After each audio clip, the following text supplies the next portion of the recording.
ओम शांति। आज की मुरली है 1 मार्च 2025 की। सभी मुख्य पॉइंट के साथ देखेंगे आज की मुरली की हेडिंग। बाबा ने कहा, मीठे बच्चे, प्रीत और विपरीत यह प्रवृत्ति मार्ग के अक्षर हैं। अभी तुम्हारी प्रीत एक बाप से हुई है। तुम बच्चे निरंतर बाप की याद में रहते हो। आज की मुरली से प्रश्न है। बाबा ने कहा, याद की यात्रा को दूसरा कौन सा नाम देंगे? उत्तर है, याद की यात्रा प्रीत की यात्रा है। विपरीत बुद्धि वाले से नाम रूप में फंसने की बदबू आती है। उनकी बुद्धि तमो प्रधान हो जाती है। जिनकी प्रीत एक बाप से है, वह ज्ञान का दान करते रहेंगे। किसी भी देहधारी से उनकी प्रीत नहीं हो सकती। आज की मुरली से गीत बजा है, यह वक्त जा रहा है। आज की मुरली से पहला मुख्य पॉइंट है। बाबा ने कहा, उस बाप की याद में तुमको कभी रुकना नहीं है। तुमको यात्रा मिली है याद की। इसको याद की यात्रा अथवा प्रीत की यात्रा कहा जाता है। जिसकी जास्ती प्रीत होगी वह यात्रा भी अच्छी करेंगे। जितना प्यार से यात्रा पर रहेंगे, पवित्र भी बनते जाएंगे। शिव भगवानु वाच है ना, विनाश काले विपरीत बुद्धि और विनाश काले प्रीत बुद्धि तुम बच्चे जानते हो। अभी विनाश काल है। यह वही गीता एपिसोड चल रहा है।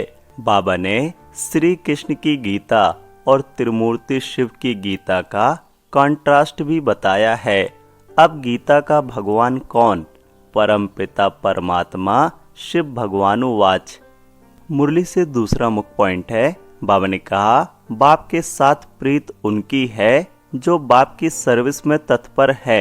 बाप के सिवाय और कोई से प्रीत हो ना सके। शिव बाबा को ही कहते हैं, बाबा हम तो आपके ही मददगार हैं। ब्रह्मा की इसमें बात ही नहीं। शिव बाबा के साथ जिन आत्माओं की प्रीत होगी वह जरूर मददगार होंगे। शिव बाबा के साथ वह सर्विस करते रहेंगे। प्रीत नहीं है तो गोया विपरीत हो जाते हैं। विपरीत बुद्धि विनाशंती। जिनकी बाप से प्रीत होगी तो मददगार भी बनेंगे। जितनी प्रीत उतना सर्विस में मददगार बनेंगे। याद ही नहीं करते तो प्रीत नहीं है। फिर देहधारियों से प्रीत हो जाती है। मुरली से तीसरा मुख्य पॉइंट है। बाबा ने कहा, अभी तुम बच्चों को बाप अविनाशी ज्ञान रत्नों की सौगात देते हैं, जिससे तुम राजाई प्राप्त करते हो।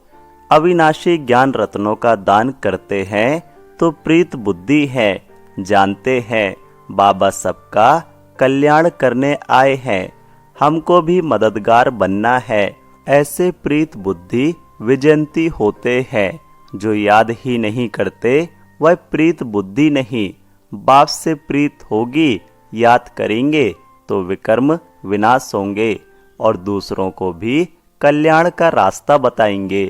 तुम ब्राह्मण बच्चों में भी प्रीत और विपरीत का मदार है। बाप को जास्ती याद करते हैं, गोया प्रीत है। बाप कहते हैं, मुझे निरंतर याद करो, मेरे मददगार बनो। मुरली से चौथा मुख्य पॉइंट है। बाबा ने कहा, बाप कहते हैं, तुम्हारा यह रूहानी धंधा तो बहुत अच्छा है। सवेरे और शाम को इस सर्विस में लग जाओ।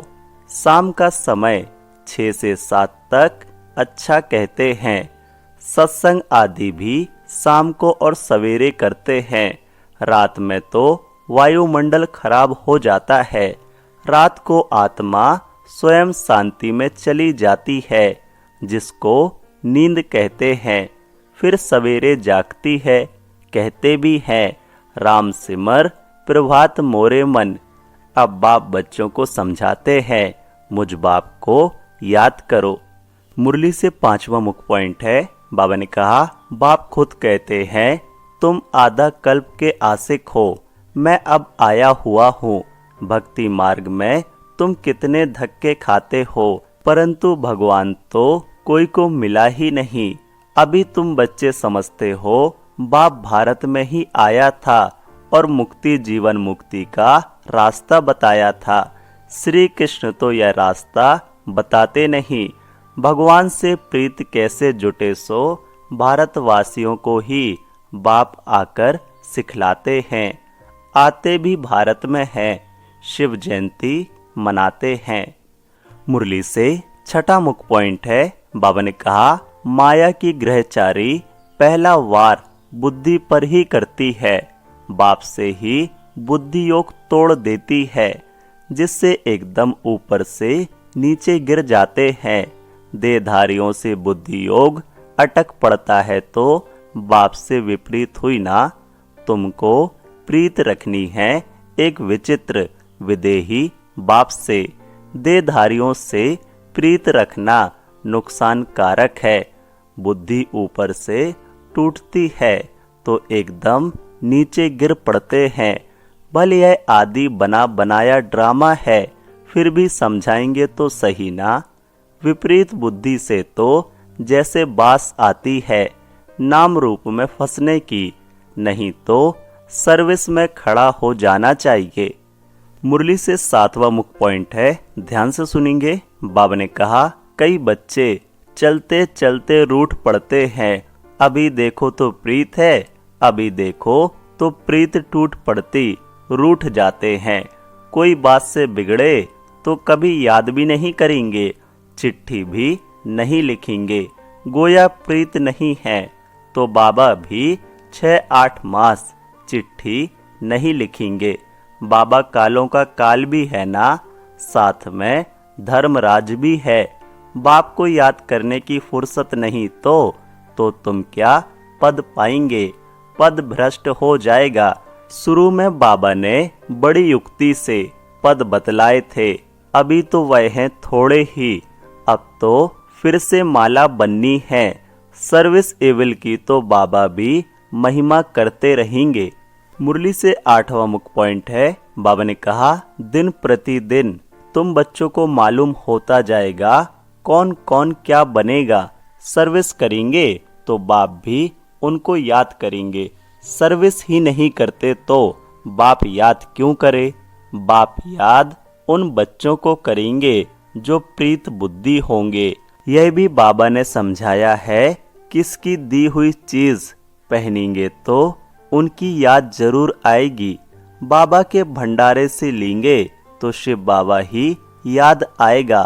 बाबा खुद अनुभव बतलाते हैं, याद जरूर पड़ती है। इसलिए कोई की भी दी हुई चीज रखनी नहीं चाहिए। धारणा के लिए मुख्य सार है, पहला, एक विदेही विचित्र बाप से दिल की सच्ची प्रीत रखनी है। सदा ध्यान रहे माया की ग्रहचारी कभी बुद्धि पर वार न कर दे। दूसरा है, कभी भी बाप से रूठना नहीं है।